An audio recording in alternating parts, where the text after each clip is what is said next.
Goeiemôre, dis weer Philip hierso. Kyk net na wat se bakkie toe ons nou stap. Dit is 'n legendariese mooi 2023 Ford Ranger 2 liter diesel. En julle sal my nie glo nie, dis 'n wild track. In Afrikaans sou ons sê dis 'n wild trak. Maar hierdie ouetjie, hy's wild en hy ry op enige trek. Dit is hoekom daar staan wild track. Hy het 'n toubaar aan, kyk net hoe netjies staan hy, sommer 4x4 ook.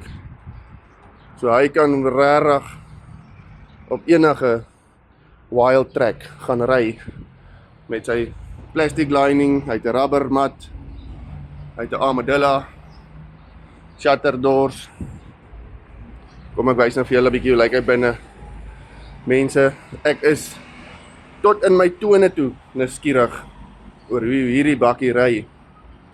Maar kom ek wys eers vir julle hoe lyk hy binnekant. Mooi leer sitplekke, dash baie netjies, outomaties, sy 4x4 knoppies, reverse kamera, alles mense wat jy nodig het om op enige roete wild te gaan ry. Kyk hoe lyk sy extra cab gedeelte, baie netjies.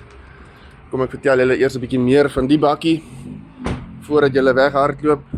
2023 model Ford Ranger 2 liter diesel, baie turbo, wild track, high specs, automatic 4x4 met net 60.000 km op vir net 589.900.